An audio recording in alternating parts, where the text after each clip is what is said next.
देख रहे हैं एनलाइटन न्यूज़। मैं हूं यमलेश कुमार और आज हम बात करेंगे लोकसभा चुनाव की बात विजय मानकर साहब के साथ। लगता है कि ये जो बड़ी पार्टियां हैं या इनका लंबे समय से जो पार्टियां राजनीति कर रही है, इनके बीच में एपीआई कहाँ नजर आएगी? देखिए, ऐसा है कि सीट बाय सीट हम फाइट करेंगे, वोट एक एक वोट के लिए फाइट करेंगे। और मैं ये ज़रूर कह सकता हूँ कि 200 में से 50 से अधिक सीटें ऐसी रहेंगी जो एपीआई निर्णायक रहेंगी। 2019 के लोकसभा चुनाव में एक बड़े राजनीतिक दल की तर्ज पर देश के 20 से 22 राज्यों में 200 सीटों पर चुनाव लड़ाने जा रही अम्बेडकराइट पार्टी ऑफ इंडिया के राष्ट्रीय अध्यक्ष विजय मानकर ने ई न्यूज़ से विशेष चर्चा की, जिसमें उन्होंने पार्टी के विचार, नीतियों और सिद्धांतों से लेकर लोकसभा चुनाव की रणनीति और विपक्ष की कमजोर भूमिका पर भी अपने विचार रखे।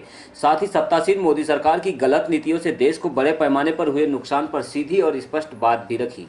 उन्होंने कहा कि यह चुनाव देश का भविष्य तो तय करेगा ही, लेकिन लोगों को भी अपने अधिकार और विकास को लेकर पूरी तरह गंभीर होने की जरूरत है, क्योंकि देश में लंबे समय से भाजपा और कांग्रेस के इर्द गिर्द ही राजनीति हो रही है, जो लोकतंत्र और संविधान के लिहाज से कतई उचित नहीं है।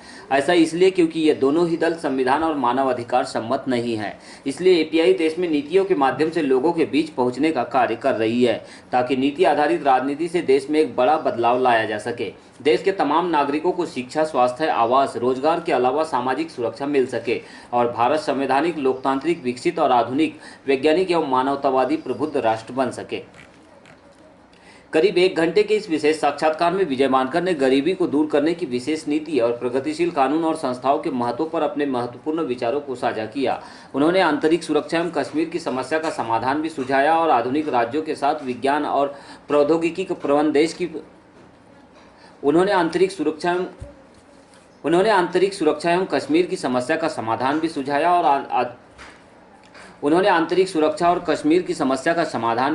और आधुनिक राज्यों के साथ विज्ञान और प्रौद्योगिकी प्रबंध देश की संकल्पना को अपने नीतियों के माध्यम से साकार किए जाने की बात कही। इसके साथ ही चुनावी व्यवस्था में व्यापक सुधार, शक्तिशाली और प्रबुद्ध भारत की नीतियों पर विशेष जोर दिया। एपीआई देश में एकमात्र ऐसी राजनीतिक पार्टी है जिसने लोकसभा चुनाव की आचार संहिता के 6 दिन के भीतर और नामांकन दाखिले से 2 दिन पहले अपना नीति अभिवचन जारी किया है। इसी को लेकर यह विशेष साक्षात्कार बीते दिनों केंद्रीय सचिवालय नागपुर में रात्रि के 1 बजे करीब लिया गया। यह ई न्यूज़ का पहला ऐसा साक्षात्कार है जो आधी रात में लिया गया, जिसमें पार्टी के राष्ट्रीय अध्यक्ष विजय मानकर की कुशाग्र बुद्धि पर रात की नींद का भी कोई असर समझ नहीं आया। इस दौरान मुझे भी आभास हुआ कि लीडर में वाकई बुद्धि प्रमाण्य गुण विद्यमान है। साथ ही उनकी पढ़ाई के सामने कांग्रेस हो या भाजपा या फिर अन्य राजनीतिक दल के नेता शायद ही कभी टिक पाएंगे। आपको बता दें कि एपीआई के द्वारा 16 मार्च को जारी नीति अभिवचन देश के नागरिकों के नाम ऐसा अभिवचन है जो आज तक कोई भी राजनीतिक दल जारी नहीं कर पाया है। यही वजह है कि कांग्रेस चुनाव से पूर्व ही इसकी नकल करते दिखाई दे रही है, तो वही कम्युनिस्ट पार्टी ऑफ मार्क्सवादी के घोषणा पत्र में इसकी 20% बातों का जिक्र आया है। ऐसे में सहज ही अंदाजा लगाया जा सकता है कि देश में नीतियों के मामले में एपीआई सर्वोच्च पार्टी बनी हुई है। फिलहाल इस पार्टी के राष्ट्रीय अध्यक्ष विजय मानकर ने 200 सीटों पर चुनाव लड़ाकर 60 लाख वोट हासिल करने का लक्ष्य रखा है, जिसमें करीब 100 सीटों पर बीजेपी कांग्रेस को एपीआई की कड़ी चुनौती मिलने की संभावना दिखाई दे रही है। वही 4 से 5 सीटों पर जीतने की भी संभावना है। विजय मानकर का मानना है कि देश में भाजपा, कांग्रेस जैसे दलों को एक एक वोट के लिए तरसाएंगे, ताकि संवैधानिक और लोकतांत्रिक राजनीति को कोई भी गैर संवैधानिक और गैर लोकतांत्रिक दल चुनौती न दे पाए। आप देख रहे हैं एनलाइटन न्यूज़। मैं हूं यमलेश कुमार और आज हम बात करेंगे लोकसभा चुनाव की बात विजय मानकर साहब के साथ। देश भर में लोकसभा चुनाव का बिगुल बज चुका है। आचार संहिता लगने के बाद में पहले चरण के चुनाव को लेकर नामांकन प्रक्रिया भी शुरू हो चुकी है। ऐसे में हम जानेंगे अम्बेडकराइट पार्टी ऑफ इंडिया यानी कि एपीआई की किस तरह की भूमिका है इस चुनाव में, और एपीआई इस चुनाव में कहां से चुनाव लड़ने जा रही है। विजय मानकर साहब हमारे साथ मौजूद हैं। सर, आपका एनलाइटन न्यूज़ में बहुत बहुत स्वागत है। सर, पहला सवाल मेरा, देश में राजनीतिक दलों के द्वारा लगातार चुनाव को लेकर रैलियां, जनसभाओं के माध्यम से मतदाताओं के बीच पहुंचा जा रहा है, उनके बीच कई प्रकार के वादे किए जा रहे हैं। इस बीच आपकी पार्टी भी लगातार रैलियों के माध्यम से लोगों के बीच पहुंचने का प्रयास कर रही है। इस बार लोकसभा चुनाव में आपकी पार्टी की क्या खास रणनीति है और किस तरह से पार्टी इस बार चुनाव में कैंपेनिंग करने जा रही है? देखिए, एक तो हम देश के 20 राज्यों से अधिक जो है 200 से ज़्यादा सीटें लड़ा रहे हैं और पूरे दक्षिण भारत से उत्तर भारत तक और पश्चिम भारत से पूर्व भारत तक अम्बेडकराइट पार्टी ऑफ इंडिया, जो हमारा प्रयास है कि pan India party movement and organisation, यानी अखिल भारतीय स्तर की जो है पार्टी मूवमेंट और ऑर्गेनाइजेशन हम दें तो ये हमारी प्रमुख बात है। दूसरा जो है, हमने नीति विवचन सबसे पहले डिक्लेयर किया। हम भारत की वो पहली पार्टी है जिसने 6 दिनों के भीतर, जैसे model code of conduct declare हुआ उसके 6 दिनों के भीतर हमने जो है इसको डिक्लेयर किया है। और एक बड़ी वास्ट नीति है, इसको लेकर हम देश में जाएंगे कि नया भारत, प्रबुद्ध भारत कैसे बनाया जा सकता है, जातीय भेदभाव कैसे समाप्त किया जा सकता है, गरीबी को, विषमता को कैसे समाप्त किया जा सकता है, बेरोज़गारी को कैसे समाप्त किया जा सकता है, और देश के अंदर में एम्प्लॉयमेंट कैसे लाया जा सकता है, डेवलपमेंट कैसे लाया जा सकता है, और इसके साथ में भारत को जो है एक डेवलप्ड और डेमोक्रेटिक नेशन जो है और एक मानवतावादी नेशन बना के नया भारत, प्रबुद्ध भारत कैसे बनाया जा सकता है। मेन हम इसके ऊपर में फोकस्ड रहेंगे। और फिर जितना जो मोदी जी की जो सरकार की गलत नीतियां हैं, या कांग्रेस के पास में जो नीतियां नहीं हैं, या बाकी अलायंसेस भी जो है जो नीतियों पर नहीं पर स्लोगन्स पर जो है राजनीति कर रहे हैं, उसके विषय में हम जनता को, देश के लोगों को जो है हम सत्य बताएंगे। कांग्रेस है, बीजेपी भी है और महागठबंधन की चुनौती है। इन तमाम पार्टियों के बीच में एपीआई चूंकि इस बार बड़े पैमाने पर चुनाव लड़ने जाए, जैसा कि आपने 200 सीटों का जिक्र किया है इस बार चुनाव में, तो क्या लगता है ये जो बड़ी पार्टियां हैं या इनका लंबे समय से जो पार्टियां राजनीति कर रही है, इनके बीच में एपीआई कहाँ नजर आएगी इस चुनाव में? देखिए, ऐसा है कि सीट बाय सीट हम फाइट करेंगे, वोट एक एक वोट के लिए फाइट करेंगे। और मैं ये ज़रूर कह सकता हूँ कि 200 में से 50 से अधिक सीटें ऐसी रहेंगी जो एपीआई निर्णायक रहेंगी। और इसमें जो है हमारी ये कोशिश भी है कि हम 4 से 5 सीटें जो है वो जीत पाएँ। हम देख रहे हैं कि भाजपा जो सरकार है या भाजपा सरकार के जो नेता है वो लगातार कैंपेनिंग कर रहे हैं, लेकिन एक चीज़ हमारे को ये देखने में आ रहा है, जनता की बात करने वाला इस समय जो ऐसा माना जाता है राजनीति में कि विपक्ष जनता की बात करता है, लेकिन हम देख रहे हैं कि जनता की बात करने वाला इस समय कोई नहीं है विपक्ष में। विपक्ष जो है एक ही मुद्दे को पकड़ के बैठा हुआ है, राफेल मुद्दा प्रधानमंत्री को चोर साबित करने पर तुला है, लेकिन जनता की बात करने वाला जो विपक्ष को होना चाहिए कि जनता को किस तरह से नीतियों के आधार पर अपने पक्ष में लाए, ये सारी चीज़ें विपक्ष में नहीं दिखाई दे रही है। और इसी कारण से ऐसा लग रहा है कि मोदी आगे बढ़ते हुए जा रहा है और विपक्ष कमज़ोर होता साबित हो रहा है। अभी तक का जो चुनाव कैंपेनिंग दिखाई दे रहा है, क्या मानते हैं आप? पहली बात तो जो है मेरा ऐसा मानना है कि मोदी जी की जो पिछले साल का जो फिगर था 282 का, उससे बीजेपी कम आएगी। वो कितना कम आएगी ये हम अप्रैल महीने में ज़्यादा अच्छे से बोल पाएंगे। तो पहली बात तो बीजेपी गवर्नमेंट जो है वो आगे नहीं जा रही है, बीजेपी की सीट्स कम हो रही हैं। और फिर गवर्नमेंट बनेगी नहीं बनेगी, किसकी बनेगी, ये तो फिर 23 मई को पता चलेगा। पर मेरा ऐसा अनुमान है कि किसी को स्पष्ट बहुमत नहीं मिलेगा इस बार जो है वो। दूसरी बात जो आपने कही कि विपक्ष जो है जनता की बात ना करते हुए कुछ लिमिटेड मुद्दों पर बात कर रहा है, डिफेमिंग जैसी बातें चल रही, ठीक है, वो एक राफेल का जो डील में जो कुछ करप्शन के एंगल से वो तो सही बात है, लेकिन अगर विपक्ष जो है वो जनता की पूरी नीतियों के ऊपर और देश को हम कैसे डेवलप कर सकते हैं इसके ऊपर यदि बात नहीं कर रहा, तो इसका मत स्पष्ट है, या तो 2 बातें हैं, या तो उनको बिल्कुल ये चीज़ें नहीं आती है, जो मेरा मानना है कि अभी भी देश की पार्टियों को नीतियों की समझ नहीं है। दूसरा, कुछ पार्टियों को समझ हो सकती है लेकिन वो जानबूझ के देश के लोगों को गुमराह कर रही है ताकि देश में गरीबी बनी रहे, शोषण बना रहे, विषमता बनी रहे, किसानों की समस्या बनी रहे, युवा बेरोजगार रहे और इन लोगों का पॉलिटिक्स चलता रहे।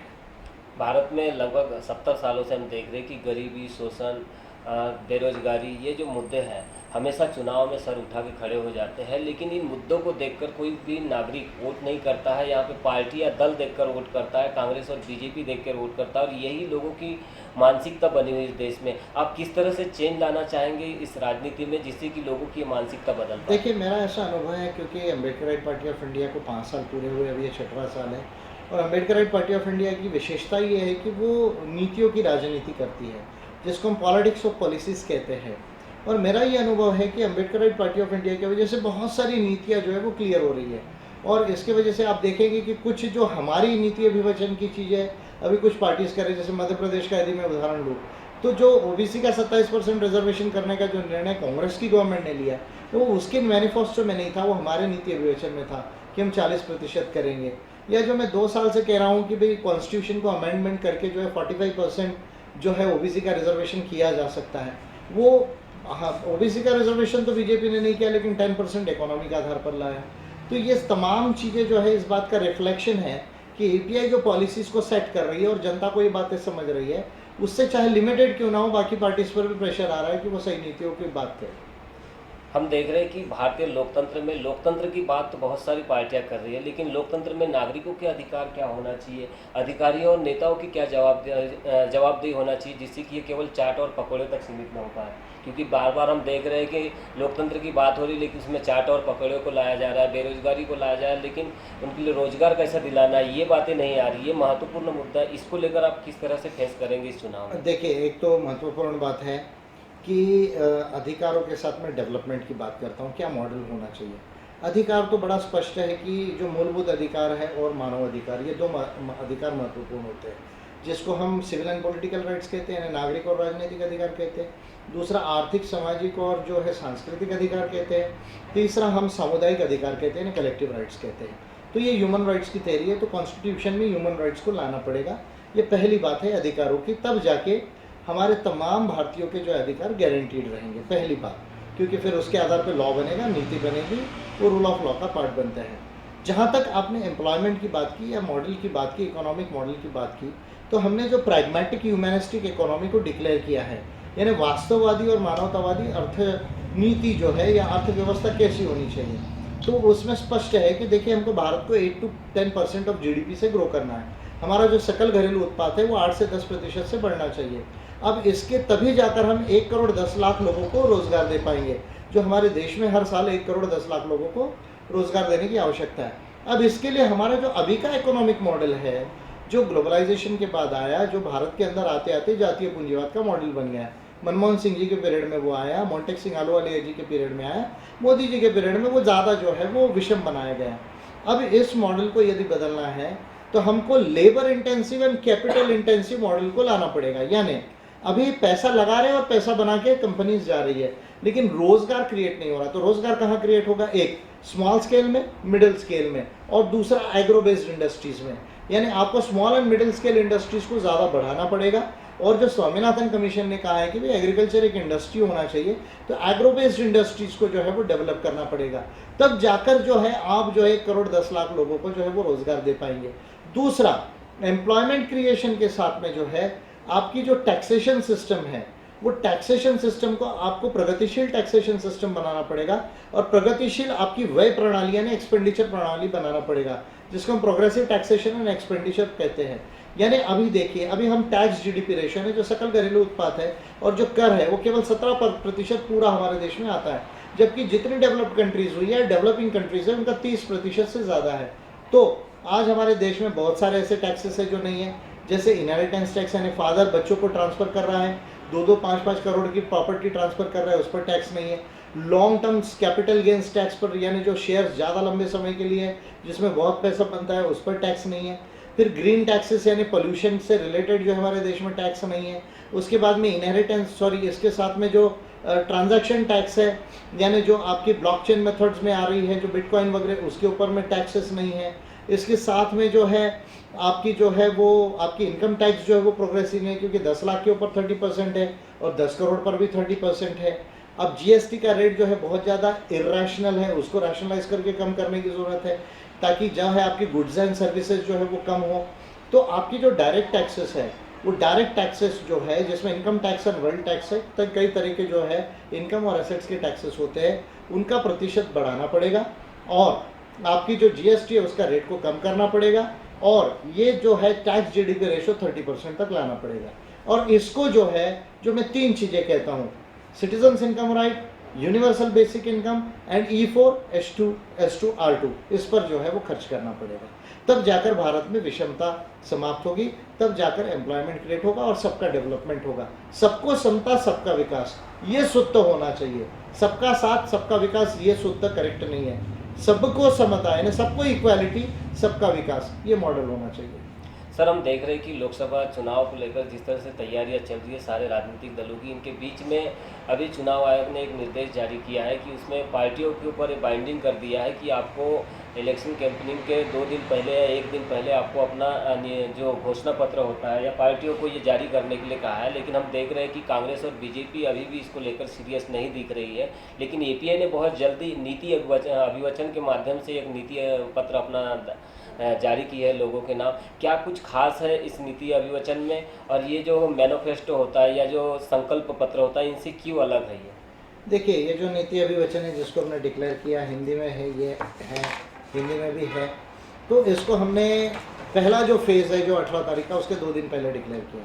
मॉडल कोड ऑफ कंडक्ट की 6 दिन के भीतर डिक्लेयर किया। अब ये पूरी जो नीति है, ये पूरी नए भारत प्रबुद्ध भारत की नीति है।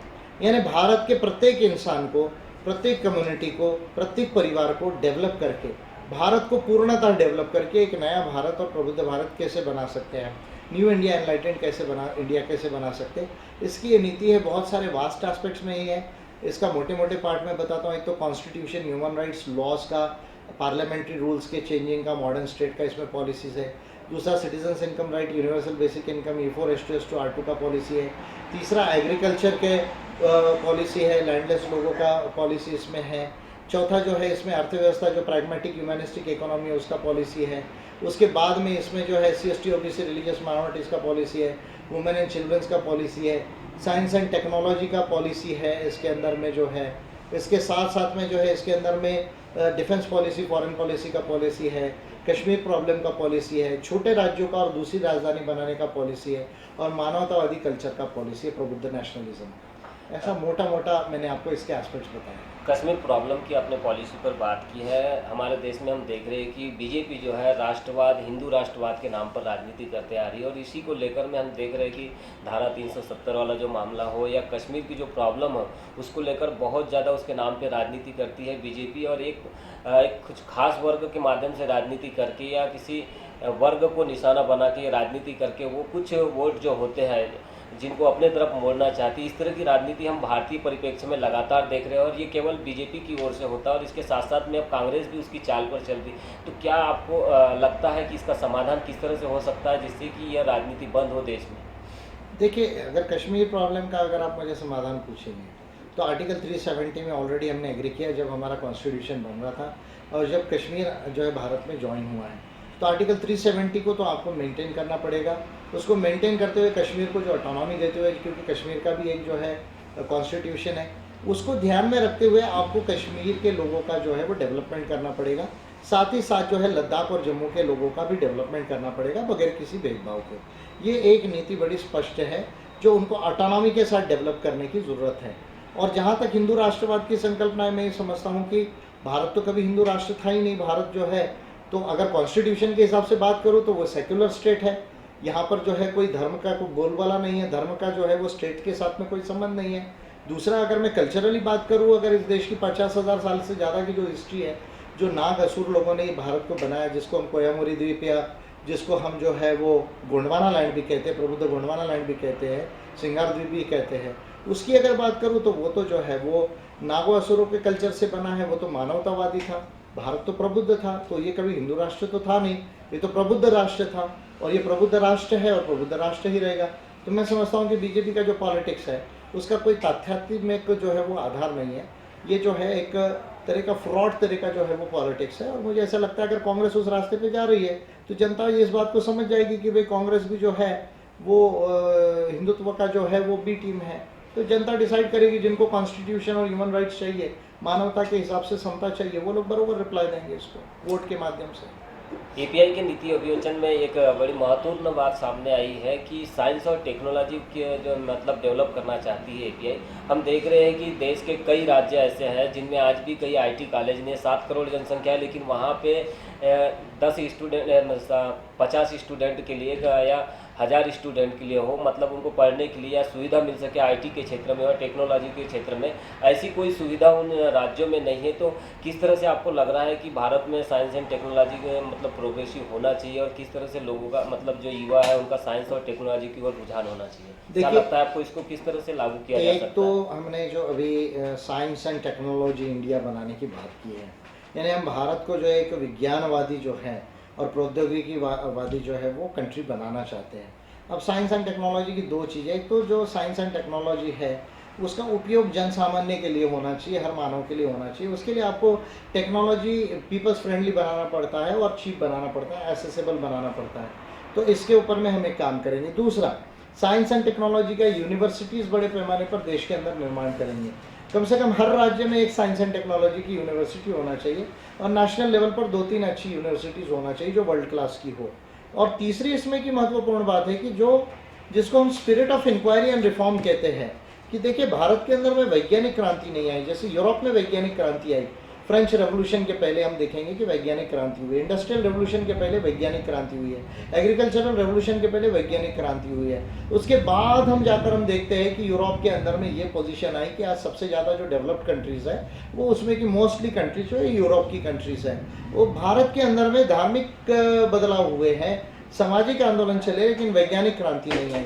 तो हम ये चाहते हैं कि विज्ञान को जो है लोग समझे, और विज्ञान को समझकर, सत्य और मानवता को समझकर जो है भारत के लोगों का माइंड का क्लैरिटी आए, ताकि चाहे धर्म हो, चाहे संस्कृति हो, चाहे हमारी जो कम्युनिटीज़ है, उनका आकलन जो है वो विज्ञान के आधार पर कर सके।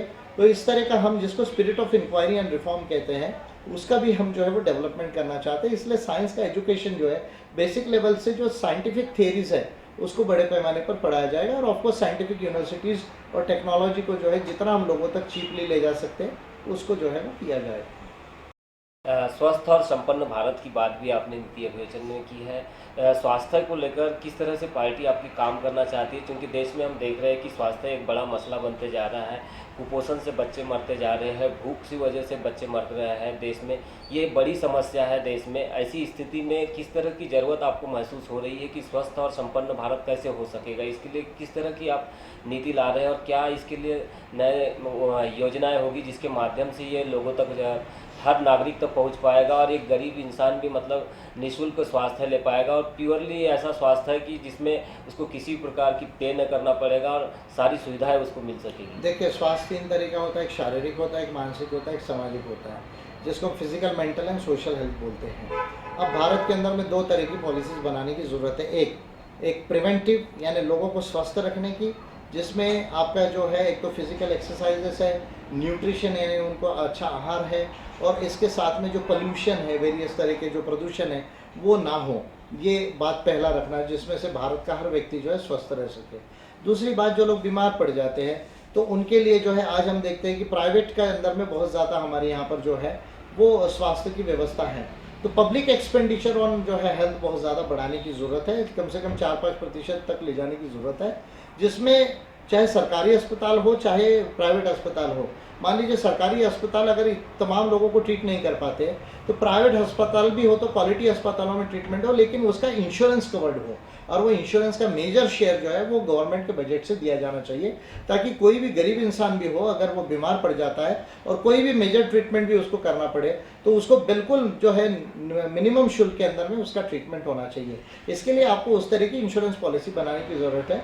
कम से कम 5 से 8 लाख रुपए का कवर होना चाहिए, ताकि उसकी जेब से जो है 2-4-5 हज़ार रुपये से ज़्यादा ना लगे, प्राइवेट के अंदर में भी। देश में एक बड़ी आबादी है अनुसूचित जनजाति और अनुसूचित जाति, जिसको लेकर हमेशा देश में हम देखते जा रहे हैं कि इनके ऊपर अन्याय जो है, अत्याचार जो है लगातार बढ़ते जा रहा है।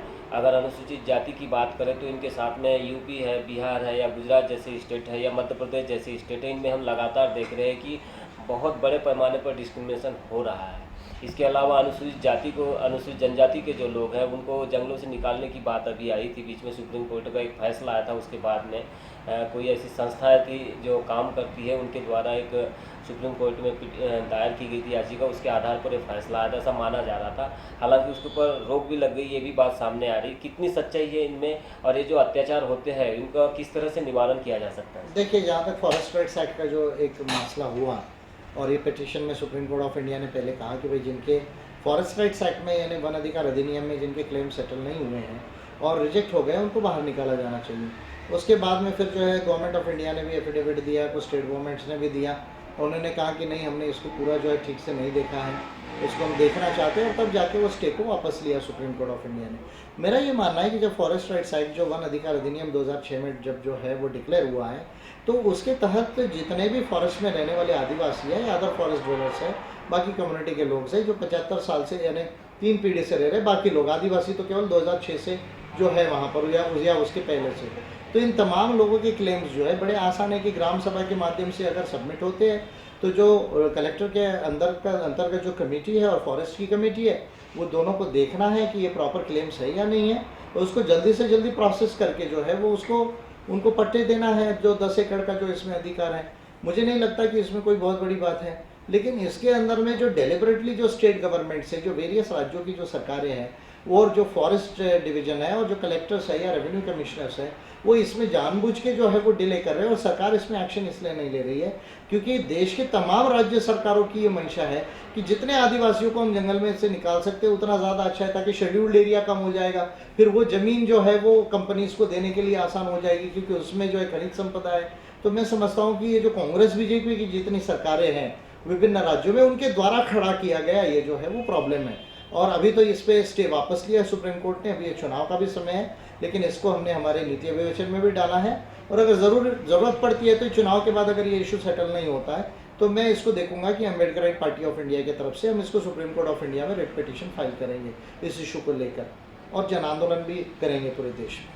भारत में SC ST के अलावा भारत की जो आधी आबादी माना जाता है OBC को माना जाता है और OBC वर्ग जो इनके रिजर्वेशन के साथ में लगातार खिलवाड़ होते जा रहा है देश में। हम देख रहे हैं कि मध्य प्रदेश में हाल ही के दिनों में 27% आरक्षण कमलनाथ सरकार के द्वारा लाया गया, उसका प्रोविजन लाया गया, लेकिन बाद में किसी ने याचिका लगाई, सुप्रीम कोर्ट ने रोक लगा दिया। क्या कारण मानते हैं सर इस तरह से रिजर्वेशन को लेकर, खास करके OBC वर्ग का रिजर्वेशन, जबकि ऐसा माना जाता है कि मंडल कमीशन के बाद में इनको 52% या 50% इनको रिजर्वेशन की ज़रूरत है देश में OBC को आज भी, लेकिन ये जो रिजर्वेशन का जो दायरा है बढ़ाने की कोशिश की जाती है लेकिन बढ़ नहीं पाता है, या कई प्रकार से जो ब्राह्मणिकल जो या ब्राह्मणवादी जो सरकारें हैं कांग्रेस या बीजेपी, ये OBC के रिजर्वेशन को लेकर कभी भी चिंता या फिक्र नहीं करती है। ऐसी स्थिति में आप किस तरह से काम करना चाहेंगे इनको लेकर और आपकी क्या पॉलिसी है OBC को लेकर? OBC के विषय में बोलने के पहले एक बात मैं और कहना चाहूँगा कि SC ST के ऊपर जो एट्रॉसिटीज़ होती है, तो मेरा ये मानना है कि एक तो एबॉलिशन ऑफ अनटचेबिलिटी करने की पॉलिसीज़ होना चाहिए, भारत के लोगों के माइंड को ठीक करने की पॉलिसीज़ होना चाहिए। जो मैं बार बार कहता हूँ कि भाई हमको प्रकृति ने केवल इंसान बनाया, हमको किसी जाति का नहीं बनाया, किसी धर्म का नहीं बनाया। नेचर ने, प्रकृति ने तो हमको इंसान बनाया, लेकिन हमने इस धर्म का या उस जाति का बनाया, इंसान ने ये बनाया है। तो इस पागलपन को जैसे जो है लोग समझेंगे और प्राकृतिक रूप से, वैज्ञानिक रूप से इसको समझेंगे तो उसमें भी कमी आएगी। दूसरा जो है, इसके लिए मेरा ये मानना है कि दो तरह के लॉज बनाने की ज़रूरत है। एक anti discrimination and affirmative action law बनाने की ज़रूरत है और एट्रॉसिटीज़ एक्ट को और ज़्यादा मजबूत करके इसमें लॉ ऑफ रिपेरेशन लाने की ज़रूरत है। यानी जो लोग एट्रॉसिटी करेंगे तो जेल तो एक समाधान है उसका, लेकिन अभी जो सरकार के बजट से SC ST के सब प्लान से पैसा दिया जाता है 2-4-5 लाख रुपए कॉम्पनसेशन, वो ना रिलीफ कॉम्पनसेशन भी नहीं है, वो ना होते हुए जिन्होंने ये किया है उनकी प्रॉपर्टी को ऑक्शन करके ये जो है जो फैमिली अफेक्ट हुई है उसको दिया जाए, और अगर वो अमाउंट कम पड़ता है तब भी बजट से दिया जाए, लेकिन वो SC ST सब प्लान से ना दिया जाए, वो जस्टिस के बजट से दिया जाए।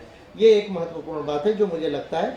दूसरा, जो तमाम मैं पॉलिसीज़ बोल रहा हूँ उसमें डिस्क्रिमिनेशन को रिमूव करने की भी पॉलिसीज़ है और संविधान में ह्यूमन राइट्स को लाकर जो है ये ह्यूमन राइट्स गवर्नमेंट यानी स्टेट के साथ साथ प्राइवेट सेक्टर के ऊपर में भी कंपलसरी बाइंडिंग होते हैं ऑलरेडी, और नॉन स्टेट एक्टर्स यानी RSS जैसी जो संस्थाएं उस पर भी लागू होते हैं। ये सवाल हो गया SC ST के डिस्क्रिमिनेशन का। अब रही बात रिजर्वेशन की और विशेषता OBC के रिजर्वेशन की, तो मेरा ये मानना है कि जो 27% का स्टेट गवर्नमेंट का किया मध्य प्रदेश ने, मेरे बोलने के बाद जो 2 साल से मैं बोल रहा हूँ और जब हमने अपने नीति विवेचन में डिक्लेयर किया उसके बाद जो है कमलनाथ की सरकार ने इसको किया, लेकिन वो हाईकोर्ट ने इसलिए स्टे किया है क्योंकि मैं बार बार कह रहा हूँ इसको आपको कॉन्स्टिट्यूशन में अमेंड करके लाना पड़ेगा।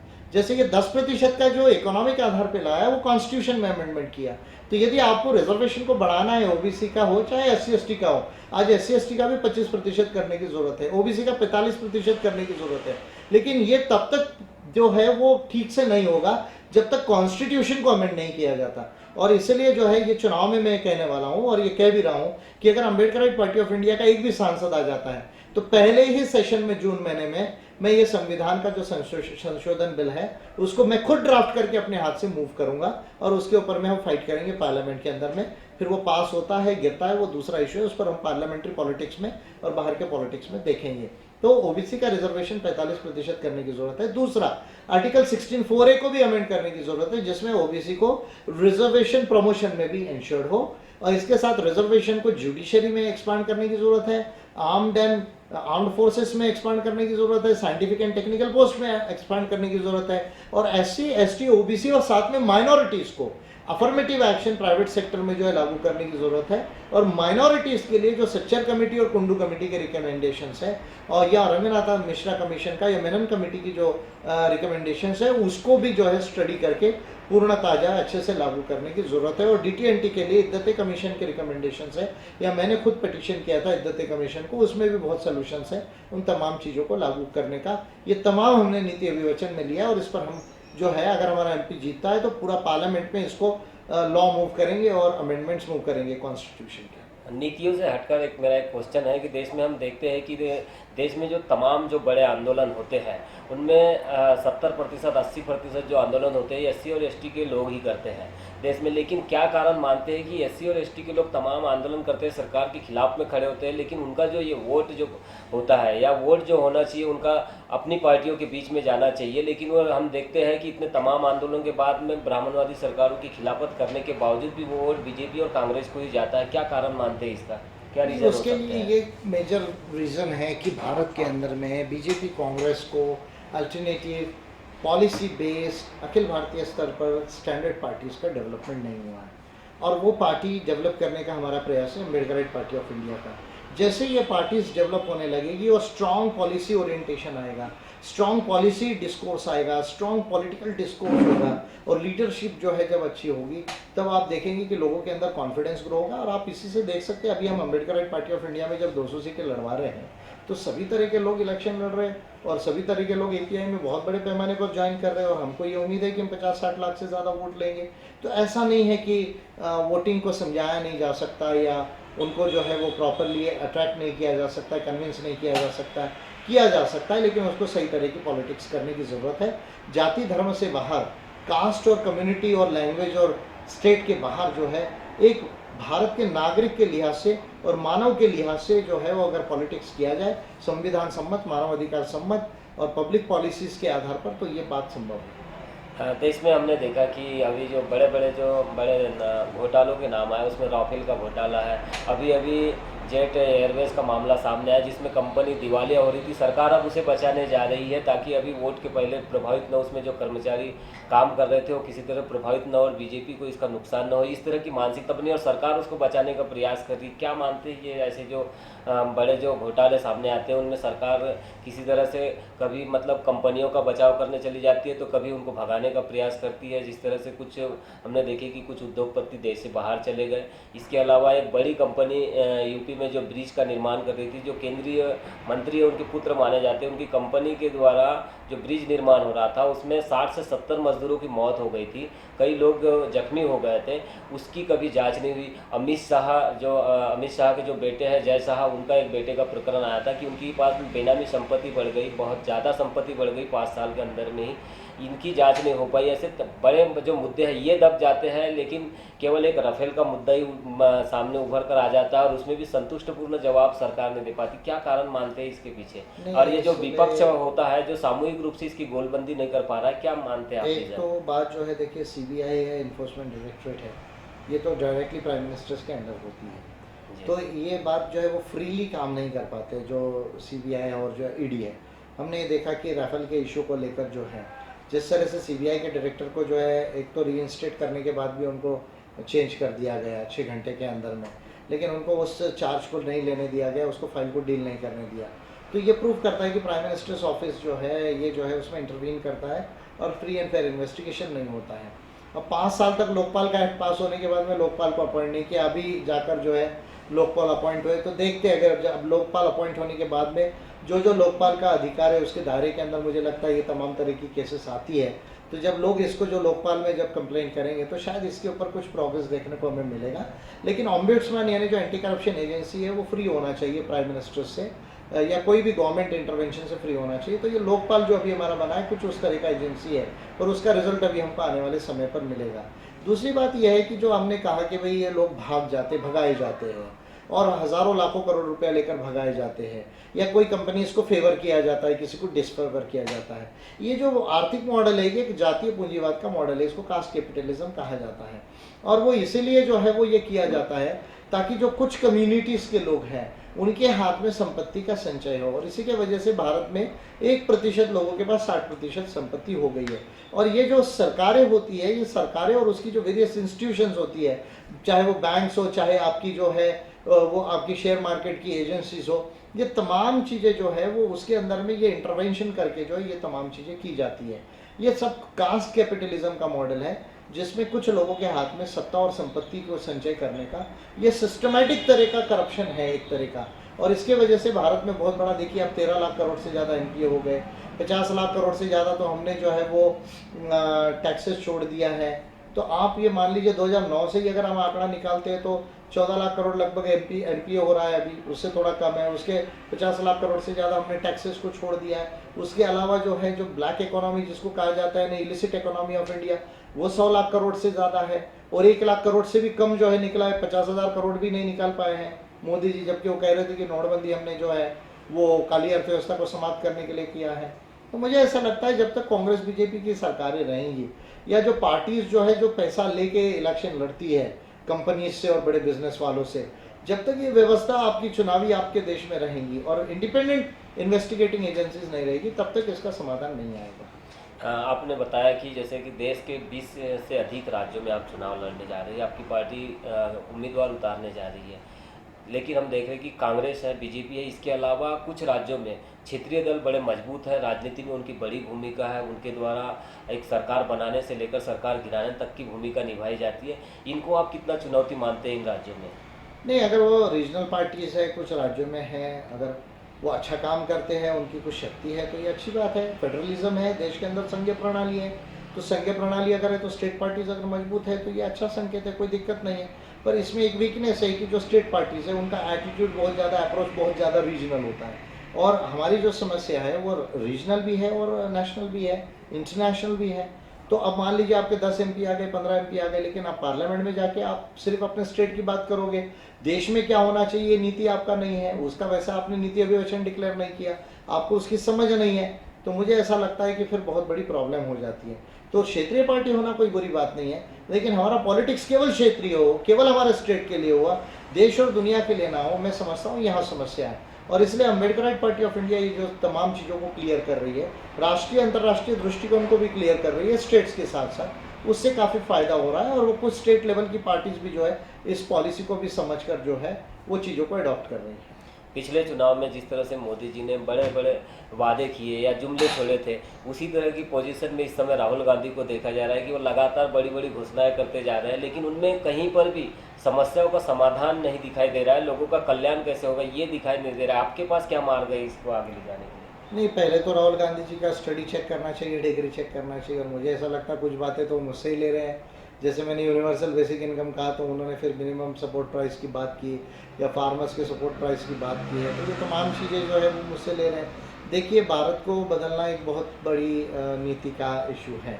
देखिए, मैं इसको अगर मोटे तौर पे कहूँ, मैंने अर्थशास्त्र का ऑलरेडी आपको बताया कि प्रैग्मेटिक ह्यूमनिस्टिक इकोनॉमी लाना पड़ेगा, प्रोग्रेसिव टैक्सेशन, प्रोग्रेसिव एक्सपेंडिचर लाना पड़ेगा।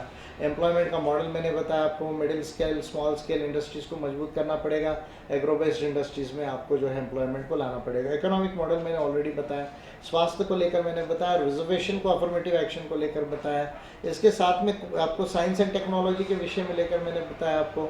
इसके साथ संविधान में कुछ चीज़ों को लाने की ज़रूरत है, पार्लियामेंट को कुछ चीज़ें सुधारने की ज़रूरत है। एक तो संविधान में 4-5 चीज़ें बड़े पैमाने पर आना चाहिए। एक, ह्यूमन राइट्स को लाने की ज़रूरत है। दूसरा, आदिवासियों के इंडिजिनस राइट्स लाने की ज़रूरत है, सेकंड जनरेशन, जिसमें वो शेयर होल्डर बन सके। तीसरा जो है, हमारी चुनावी व्यवस्था को पूरी तरह बदलने की ज़रूरत है। ये जो first pass the post system है, एक वोट से पार्लियामेंट जाता है और दूसरा आदमी घर बैठता है, इसको चेंज करके प्रोपोर्शनल रिप्रेजेंटेशन सिस्टम, यानी जिस पार्टी का जितना प्रतिशत वोट है उसके उतने एमपी और एमएलए। और छोटे राज्य जैसे नॉर्थ ईस्ट के, उसमें सिंगल मेंबर नहीं डबल मेंबर कॉन्स्टिट्यूंसी होना चाहिए। एमपी एमएलए की संख्या बढ़ना चाहिए, 6000 से ज़्यादा एमएलए होना चाहिए, 1500 से ज़्यादा हमारे एमपीज होना चाहिए। मीडिया रेगुलेशन का लॉ लाना चाहिए इलेक्शन को लेकर। पब्लिक फंडिंग होना चाहिए, जिसमें एक नेशनल इलेक्टोरल फंड बने, उसमें टैक्स एग्जम्पशन ले ले और एक फॉर्मूले से सब पार्टी और कैंडिडेट्स को ये जो है वो पैसा मिले। इस तरह के लिए मैंने ऑलरेडी 11 बिल्स दिए हुए हैं। इसके साथ भारत के अंदर में कॉन्स्टिट्यूशनल ऑफेंसेस को लाना पड़ेगा, जिसमें कोई भी संविधान का जो है वो पद है, चाहे राष्ट्रपति का हो, चाहे प्राइम मिनिस्टर का हो, चाहे गवर्नर का हो, या कोई मिनिस्टर का हो, अगर वो कॉन्स्टिट्यूशन के खिलाफ कोई काम करता है और ये प्रूव हो जाता है एक कमेटी के इन्वेस्टिगेशन से जो पार्लियामेंट्री असेंबली की हो, तो उसको कम से कम 2 साल की सज़ा होनी चाहिए। ये एक बात लाने की ज़रूरत है। इसके साथ पार्लियामेंट के रूल्स को चेंज करने की ज़रूरत है। सिटीजन्स बिल लाने की ज़रूरत है। हर नागरिक को संसद को बिल देने का अधिकार होना चाहिए, भले ही वोटिंग का अधिकार ना हो, वो संसद का अधिकार है। ये लाने की ज़रूरत है और वो बिल वेरीफाई करके उसको जो कमेटी होती है वो साइन करके रखे एमपी, ताकि वो एक प्राइवेट मेंबर बिल करके ट्रीट किया जाए। सिटीजन्स बिल का अधिकार हो। संसद की पिटिशनिंग सिस्टम को मजबूत करने की ज़रूरत है। जो वर्किंग आवर्स है उसको बढ़ाने की ज़रूरत है। मैं समझता हूँ ये ज़रूरत है। दूसरा, भारत की सेकंड राजधानी नागपुर या हैदराबाद को बनाने की ज़रूरत है, क्योंकि दक्षिण भारत और पूर्व भारत के लिए दिल्ली बहुत ज़्यादा दूर है और मुझे लगता है कि डिफेंस के पॉइंट से, क्लाइमेट के पॉइंट से भी दिल्ली सेफ नहीं है। तो एक winter capital of India Nagpur में बनाने की ज़रूरत है। छोटे राज्यों का रीऑर्गेनाइजेशन करने की ज़रूरत है। एक सेकंड रीऑर्गेनाइजेशन कमीशन बना के सुप्रीम कोर्ट ऑफ इंडिया की 5-6 बेंचेस हो, ह्यूमन राइट्स कमीशन की 5-6 बेंचेस हो, सेंट्रल विजिलेंस कमीशन है या जो बाकी तमाम एजेंसीज है उनकी भी 4-5 बेंचेस हो। तो मैं समझता हूँ इस तरह से डिसेंट्रलाइजेशन ऑफ जो है वो सेंट्रल गवर्नमेंट का डिसेंट्रलाइजेशन करने की ज़रूरत है। तो ये एक कॉन्स्टिट्यूशन का पार्ट है जो मुझे लगता है लॉज का पार्ट है, जो मॉडर्न स्टेट बनाने का पार्ट है। ये एक बड़ा महत्वपूर्ण है। दूसरा, सिटीजन्स इनकम राइट जो है, कोई नागरिक जो है भूखा ना सोए देश के अंदर में। तो आज उसका पर कैपिटा जीडीपी 8 से 10% यानी लगभग 1000 रुपया बच्चा पैदा होने से मरने तक जो है हर एक के अकाउंट में डाला जाना चाहिए एज अ नागरिक अधिकार, नागरिकों का इनकम अधिकार।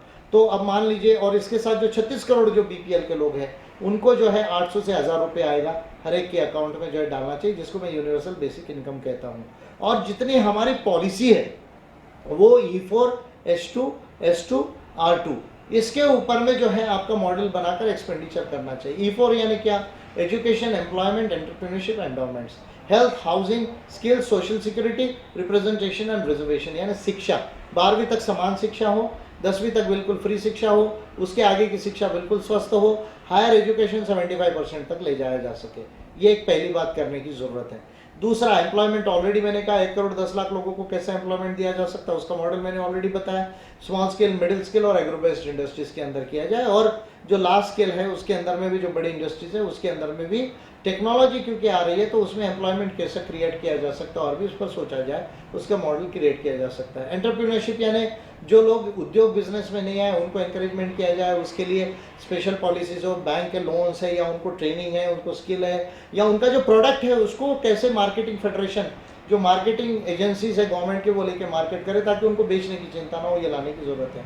एंडोमेंट पॉलिसी में जिन लोगों के पास बिल्कुल संपत्ति नहीं, 2 तरह की संपत्ति होती है, एक फिनेंशियल होती है, एक नॉन फिनेंशियल होती है, एसेट्स होते हैं। तो जैसे भूमि, इन लोगों को 5 एकड़ ज़मीन देने की ज़रूरत है। अगर ज़मीन नहीं है तो पैसा बजट से लाकर जो जिनके पास ज़मीन है खरीद कर उनको दिया जा सकता है। उसके बावजूद ये कि ज़मीन बिल्कुल नहीं है, भूमि नहीं है, तो 50 लाख रुपए उसके अकाउंट में जमा किया जाए और उससे उसको इंटरेस्ट मिले, साथ में वही पैसे से उसको प्लेज करके कोलेट्रल करके लोन लिया जाए, और साथ में जो है शेयर एंडोमेंट्स जो है वर्कर्स का 5 से 10% हर इंडस्ट्री में शेयर होल्डर हो, ये लाने की ज़रूरत है। और ये भी किया जा सकता है जो मलेशिया मॉडल है कि भूमिपुत्रास का जैसा हर भूमिपुत्रा परिवार का शेयर है कोई ना कोई कंपनी में मलेशिया में, उस तरह से भी जितने लोग जिनके पास बिल्कुल भी शेयर नहीं है, बिल्कुल भी ओनरशिप नहीं है, उनको जो है बजट से, जैसे SC सब प्लान है, OBC सब प्लान जो है मैं कहता हूँ बनाने की ज़रूरत है, उससे शेयर लेके हर परिवार को मिनिमम जो है किसी कंपनी में ओनर बनाया जा सकता है, चाहे आधा % का हो, चाहे 1% का हो, जो भी है, या 10-20% तक भी एज अ कम्युनिटी लेवल पर किया जा सकता है। फिर हेल्थ, हाउसिंग, मैंने हेल्थ के विषय में ऑलरेडी आपको बताया। हाउसिंग 650 स्क्वायर फीट जो है कारपेट एरिया का घर देने की ज़रूरत है, 350 स्क्वायर फीट में नहीं होगा। ये मॉडर्न स्लम है जो प्रधानमंत्री की आवास योजना है, आधुनिक झुग्गी झोपड़ी है, इससे जो है कोई भी परिवार जो है मान सम्मान से नहीं रह सकता है। एक परिवार को जीने के लिए 650 स्क्वायर फीट कारपेट एरिया की ज़रूरत है, सुपर बिल्डअप एरिया की नहीं। उसके बाद में skills and social security, talent और स्किल्स डेवलपमेंट 10वीं 12वीं से किया जाना चाहिए, जो लड़के लड़कियां चॉइस करते हैं, उस तरह से डाइवर्सिफाइड टैलेंट और स्किल का डेवलपमेंट का प्रोग्राम हो, ट्रेनिंग प्रोग्राम्स हो। और सोशल सिक्योरिटी यानी provident fund, pension, insurance, health insurance, accidental insurance, unemployment benefit, ये चीज़ें जो है आपको देना पड़ेगा ऐसा सोशल सिक्योरिटी। इसके साथ प्रतिनिधित्व, रिप्रेजेंटेशन, जैसे जुडिशरी में महिलाएं बिल्कुल नहीं है, माइनॉरिटीज़ नहीं है, इनको हम कैसे गारंटी कर सकते हैं, लोकपाल की कमेटीज़ में कैसे ला सकते हैं, ह्यूमन राइट्स कमीशन के बेंचेस में हम इनको कैसे ला सकते हैं, इसका लॉ का प्रोविजन, पॉलिसी का प्रोविजन किया जा सकता है। और रिजर्वेशन मैंने ऑलरेडी आपको कहा कि जुडिशरी में एक्सपांड करने की ज़रूरत है, आर्म फोर्सेस में एक्सपांड करने की ज़रूरत है, और affirmative action in private sector लाने की ज़रूरत है, साइंटिफिक टेक्निकल पोस्ट में रिजर्वेशन लाने की ज़रूरत है, और रिजर्वेशन का परसेंटेज कॉन्स्टिट्यूशन में अमेंडमेंट कर उसको बढ़ाने की ज़रूरत है। SC/ST का 25% हो, OBC का 45% हो। ये तमाम सिटीजन्स इनकम राइट और आपका universal basic income E4, H2, S2, R2 अगर इसके आधार पर किया जाए और मानवता के आधार पर तमाम भारत का जो नागरिक है, चाहे काला हो, चाहे गोरा हो, चाहे जंगल में हो, चाहे शहर में हो, चाहे गांव में हो या शहर में हो, चाहे जम्मू कश्मीर का हो, चाहे वो नागालैंड का हो, वो तमाम भारतीय है।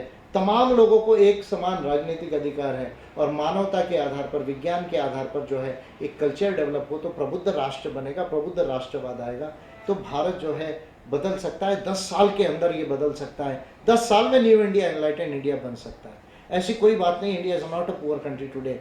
India is a rich country with poor people. आज हमारा GDP 5वें नंबर पर आ रहा है। ब्रिटेन का ब्रेक्सिट की वजह से 6वें नंबर पर जा रहा है। अल्ट्रा डेमोक्रेसी जो मैं कहता हूँ, डेमोक्रेसी हर चीज़ का समाधान नहीं है, उसका उदाहरण देखना है तो ब्रिटेन को देखिए। और इसके साथ में जो है हमारा परचेसिंग पावर पैरिटी में 3रे नंबर पर हम हैं, नेशनल वेल्थ में 11 नंबर पे है, हमारा ह्यूमन रिसोर्सेज सबसे ज़्यादा है वर्ल्ड के अंदर में। अगर ह्यूमन कैपिटल में कन्वर्ट किया रहे हायर एजुकेशन को लेकर और ये तमाम पॉलिसीज़ में जो बोल रहा हूँ, तो इंडिया 10 साल के अंदर में तमाम इंडिकेटर्स में दुनिया के पहले 50 कंट्रीज़ के अंदर आ सकता है और 10 साल के बाद में वो पहले 10-15 इंडिकेटर्स में आ सकता है। और ऐसी कोई समस्या नहीं है जिसका समाधान ना हो।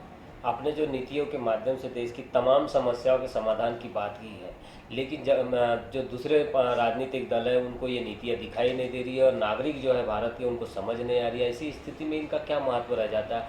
कैसे इनको लागू किया जा सकता है इनको? क्योंकि आपके पास तो अभी आपके पास ना MP है ना MLA है, तो ऐसी स्थिति में जो नीतियाँ आपने बताई इनको लागू करना मुश्किल जाएगा। नागरिकों को बहुत सारी बातें जो है समझ में नहीं आ रही है और जो दूसरी पार्टियाँ है वो नीतियों पर काम करना चाह रही। आप किस तरह का प्रयास करेंगे कि ये जल्द से जल्द लागू और देश में समस्याएं 2-3 तरह की चीज़ें नागरिकों को तो समझाना पड़ेगा और कम से कम मुझे ऐसा लगता है कि अच्छा जीवन जीने की आशा तो हर एक व्यक्ति में होती है। और अम्बेडकराइट पार्टी ऑफ इंडिया जब गांव-गांव तक पहुंच जाएगी, बस्ती-बस्ती तक पहुंच जाएगी, तो नागरिकों को समझाना आसान हो जाएगा। सोशल मीडिया है, जैसे एनलाइटेंड न्यूज़ है, वो प्रचारित करता ही है, तो मैं समझता हूँ इस तरह का मीडिया और भी बहुत सारे लोग इसको शेयर करें तो मैं समझता हूँ ये जल्दी जो है वो स्प्रेड हो जाएगा। ये एक बात है। ये तो एक एजुकेशन की बात है, एक प्रबोधन की बात है, एक एनलाइटनमेंट की बात है, वो तो चलते रहेगी। साथ में दूसरी बात ये है कि जब तक हमारे MP MLA नहीं आते तो हम इसको ह्यूमन राइट्स का जो पेटिशनिंग सिस्टम है उसके तहत हम ऑलरेडी जो है, जैसे मैंने 16 बिल दिए या जो है वो 20 पिटीशन किए, वो एक माध्यम है। या अम्बेडकराइट पार्टी ऑफ इंडिया में हमने पैरेलल गवर्नेंस की कंसेप्ट लाई है, जो हमारे सेक्रेटरीज है जिले और स्टेट्स में, उनके ऊपर ये जिम्मेदारी लाई है कि constitution, human rights, laws, policies पर काम करना है, चाहे RTI है, चाहे रिप्रेजेंटेशन है, चाहे पिटीशंस है, इसके बाद चाहे जन आंदोलन इसके माध्यम से। और रही बात कि दूसरी पार्टियों को समझ में नहीं आती है, तो उनको तब तक समझ में नहीं आएगी जब तक वो जो है पॉलिटिक्स में फेस नहीं करेंगे, इलेक्शन को फेस नहीं करेंगे। और जब API का चैलेंज उनको मिलेगा और जब एक एक सीट के लिए और एक एक वोट के लिए वो तरस जाएंगे, तब जाके उनको समझ में आएगी। जैसे छत्तीसगढ़ में API की वजह से 50 सीट हमने MLA की लड़ी और 40 BJP हार गई। तो जब जो है पार्टियां हारेगी इस तरह से देश में, तब जाके उनको समझ में आएगा और तब जनता को भी कॉन्फिडेंस आएगा कि अम्बेडकराइट पार्टी ऑफ इंडिया केवल ये नीतियों की बात ही नहीं कर रही है, उस पर वो काम भी करना चाहती है और इलेक्शन में भी स्ट्रांग है। तो हम ये तीनों मॉडल को लेकर चल रहे हैं, जिससे जो है हर पार्टी जो है आने वाले समय में इस बात पर मजबूर हो जाएगी और ये देश के अंदर बगैर नीतियों से जो है कोई भी पार्टी नहीं चल पाएगी। ये इस तरह का पॉलिटिक्स हम देश में ला रहे हैं। जाते जाते मेरा एक अंतिम सवाल आपसे, आपने अपने नीति अभिवचन में शक्तिशाली भारत की बात की है। किस तरह से भारत को शक्तिशाली बनाया जा सकता है या भारत में जो कमजोरियां उनको किस तरह से दूर किया जा सकता है? क्योंकि भारत में हम देख रहे हैं कि ऐसी तमाम समस्या है देश में, गरीबी अमीरी की जो खाई है बहुत ज़्यादा बढ़ते जा रही है। इस वजह से भी देश में जो भारत शक्तिशाली बनना चाहिए वो नहीं बन पा रहा है। एक तरफ पॉवर्टी दिख रही है तो एक तरफ अमीरी दिख रही है, रईसी दिख रही है। ये तमाम चीज़ें जो है इनको किस तरह से दूर किया जा सकता है? अगर हमको शक्तिशाली भारत बनाना है तो ये बहुत महत्वपूर्ण बात है कि एक आर्थिक विषमता को ख़त्म करना बहुत ज़रूरी हो गया है इस देश में, क्योंकि आर्थिक विषमता की वजह से ही हमें ऐसा लगता है कि भारत बहुत कमज़ोर हो रहा है। और आर्थिक विषमता के कारण जो गरीबी लोग हैं, जो लालच में आकर कई तरह का काम करते हैं या गलत काम करने की भी लालसा उनमें जागृत हो जाती है, तो इनको कैसे दूर किया जा सकता है? आखिर ये शक्तिशाली भारत कैसे बनाया जा सकता है? देखिए, शक्तिशाली भारत या कोई भी देश, नेशन स्टेट कैसे शक्तिशाली बनता है, इसके 2-3-4 पहलू हैं। एक उसको कहा जाता है building of the nation state, यानी integration of the nation state. यानी आप जो है 4 तरह के इंटीग्रेशन होता है, political, social, economical and cultural. यानी आप एक आपका जो राजनीतिक ढांचा है, जो आपका कॉन्स्टिट्यूशन लॉ है या आपकी गवर्नमेंट है या एडमिनिस्ट्रेशन है, वो इस तरह का होना चाहिए जिससे हर नागरिक को न्याय मिले, हर नागरिक के अधिकार सेफगार्डेड हो और हर एक का डेवलपमेंट हो सके। ये इस तरह का पॉलिटिकल सिस्टम आपका होना चाहिए। इसी को पूरक आपका आर्थिक और सामाजिक सिस्टम होना चाहिए जो भेदभाव नहीं करता, जो सबका डेवलपमेंट करता है, सबके राइट्स को जो है गारंटी करता है। और कल्चर आपका जो है वो मानवतावादी होना चाहिए, विज्ञानवादी होना चाहिए। किसी धर्म और संस्कृति के आधार पर केवल जो है संस्कृति यदि होती है तो वो अंधश्रद्धा की तरफ ले जाती है और कहीं ना कहीं जो है 2 धर्मों में या 2 कम्युनिटीज़ में झगड़े को लाती है। तो एक, चाहे वो बस्तर के आदिवासी हो, चाहे कश्मीर का हो, चाहे नागालैंड का हो, चाहे बॉम्बे में रहने वाला हो, चाहे आपका जो है वो दिल्ली में रहने वाला हो, सारे भारतीयों को राजनीतिक तौर पर, सामाजिक आर्थिक तौर पर इंटीग्रेट करने के जो है आपका सिस्टम चाहिए और पॉलिसी चाहिए और कल्चर मानवतावादी चाहिए, प्रबुद्ध चाहिए, पहली बात है। दूसरा, कोई भी नेशन स्टेट जो है वो स्ट्रॉन्ग कंट्री बनती है, उसके कई पैरामीटर्स होते हैं और उसमें एक ह्यूमन कैपिटल का बहुत बड़ा रोल होता है। देखिए, एक जो है ह्यूमन डेवलपमेंट है, एक ह्यूमन कैपिटल है। यानी आपका मानव विकास क्या है, यानी एजुकेशन कैसी, हेल्थ कैसी है, एक ह्यूमन ये है। दूसरा, ह्यूमन कैपिटल यानी आपके लोगों के पास टैलेंट कितना है, अपॉर्चुनिटीज़ कितने हैं और वो टैलेंट को आप यूटिलाइज करते हैं क्या, इस तरह का आपका एजुकेशन सिस्टम होना चाहिए, एक महत्वपूर्ण बात है। दूसरी, आपकी अर्थव्यवस्था बहुत स्ट्रांग होना चाहिए, यानी आप जो है डोमेस्टिक डिमांड और एक्सपोर्ट ओरिएंटेड जो डिमांड है, दोनों पे आपको जो है डिपेंड रहना है। यानी आपकी आंतरिक जो ज़रूरत है, उसकी जो डिमांड है इकोनॉमिक्स की, वो स्ट्रांग होना चाहिए, आपकी सेविंग स्ट्रांग होना चाहिए, आपका इन्वेस्टमेंट स्ट्रांग होना चाहिए। दूसरा, केवल आपकी घर के अंदर में सामान बनाकर और सर्विसेज देकर आप अमीर नहीं हो सकते, तो आपका सामान दुनिया में भी जाना चाहिए, एक्सपोर्ट होना चाहिए, ताकि आपको फॉरेन एक्सचेंज अर्न होगा। दूसरा, इससे ये फायदा होता है कि जितने कंट्रीज के साथ आपका ट्रेड है, उतने कंट्रीज के साथ आपके पॉलिटिकल संबंध भी बनते हैं, इकोनॉमिक संबंध के साथ साथ। तो आपका जो इकोनॉमिक्स है, इकोनॉमी के वजह से आपका ट्रेड रिलेशंस के साथ डिप्लोमेटिक रिलेशंस भी बनते हैं। तीसरी बात है कि आपकी जो फॉरेन पॉलिसी है, वो अंतर्राष्ट्रीय जो नीति है आपकी कंट्री की जो हित है उसको ध्यान में रखते रखते दुनिया में न्यायपूर्ण व्यवस्था बने, इसके लिए काम करने वाली फॉरेन पॉलिसी होनी चाहिए। चौथी बात, पड़ोसी कंट्रीज के साथ झगड़ा ना हो, इसके लिए पड़ोसी कंट्रीज के साथ की आपकी डिप्लोमेसी अच्छी होनी चाहिए, साथ में आपकी इकोनॉमिक ट्रेड अच्छा होना चाहिए, या आपके एजुकेशन, साइंस, टेक्नोलॉजी और बाकी कल्चरल एक्सचेंजेस अच्छे होने चाहिए। और ये सब करते करते आपका जो हार्ड पावर बोला जाता है, वो मिलिट्री पावर भी जो है वो स्ट्रांग होना चाहिए। तो मिलिट्री पावर में आपका मिलिट्री पावर तब तक स्ट्रांग नहीं होगा जब तक आपका साइंस एंड टेक्नोलॉजी स्ट्रांग नहीं होगा। अब जब हम लोग कहेंगे कि पुष्पक विमान उड़ा था, अगर इस तरह की बात यदि हम करेंगे तो हम साइंस एंड टेक्नोलॉजी के खिलाफ जा रहे हैं, हम अंधश्रद्धा की तरफ जा रहे हैं। तो जब तक आपकी साइंस एंड टेक्नोलॉजी स्ट्रांग नहीं होगी, आपका आर्म्ड प्रोटेक्शन स्ट्रांग नहीं होगा, आपका डिफेंस सिस्टम स्ट्रांग नहीं होगा। अभी डिफेंस में भी जो है आपकी आर्मी है, नेवी, एयरफोर्स, इसके साथ साइबर वॉरफेयर भी आ गया है, ये भी तमाम चीज़ें, या स्टार वॉर स्पेस रिलेटेड भी चीज़ें आई है। तो ये जो आपकी जो पूरा मिलिट्री या डिफेंस सिस्टम या आपका अटैक सिस्टम जिसको बोलते हैं, हार्ड पावर जिसको बोला जाता है, उसको भी आपको मजबूत बनाना पड़ेगा। लेकिन ये मिलिट्री केवल स्ट्रॉन्ग रख से सर्जिकल स्ट्राइक करके, डरा धमका के आप स्ट्रॉन्ग नेशन नहीं बन सकते। उसके साथ जो मैंने आपको पहली जो महत्वपूर्ण बात बताई कि नेशनल इंटीग्रेशन नेशन स्टेट का हो, उसके बाद ह्यूमन कैपिटल का डेवलपमेंट हो, इकोनॉमिक ट्रेड से हो, और आपकी डिप्लोमेसी जो है वो प्रॉपर हो, और फिर मिलिट्री पावर भी स्ट्रांग हो, तब जाके जो है एक शक्तिशाली भारत बन सकता है। और ये बनाने की नीति हमने ऑलरेडी डिक्लेयर की है, और मेरा ऐसा मानना है कि ऑलरेडी अमेरिका, चाइना और इंडिया, ये 3 जो कंट्रीज़ है वो दुनिया में आने वाले 10 साल में स्ट्रांग रहेंगे। और अगर अम्बेडकराइट पार्टी ऑफ इंडिया की सरकार अगर इंडिया में बनती है तो इंडिया एक शक्तिशाली भारत ही नहीं होगा, एक शक्तिशाली देश ही नहीं होगा, दुनिया में वो एक शक्तिशाली देश होगा, लेकिन उससे ज़्यादा महत्वपूर्ण एक वो मानवतावादी देश होगा, एक प्रबुद्ध देश होगा जो दुनिया को अच्छाई के रास्ते पर लेकर चलेगा। ये नीति मैं समझता हूँ ज़्यादा ज़रूरी है। ये अम्बेडकराइट पार्टी ऑफ इंडिया का विजन है, और मैं इसके लिए काम कर रहा हूँ कि मैं भारत को एक अखिल भारतीय पार्टी दूँ और भारत को इन नीतियों के आधार पर नया भारत, प्रबुद्ध भारत बनाऊँ। इसी को लेकर मैं कांग्रेस, बीजेपी को, मोदी जी को और राहुल गांधी जी को या तमाम अलायंसेस को चैलेंज कर रहा हूँ। आज भी मेरा ओपन चैलेंज है कि इंडिया के अंदर कहीं पर भी अगर वो मुझसे ओपन डिबेट करना चाहे तो मैं रात के 2 बजे भी उनसे डिबेट करने के लिए तैयार हूँ, लेकिन live, no editing, no cutting, live at 2 PM या रात के 12 बजे हो या 2 बजे।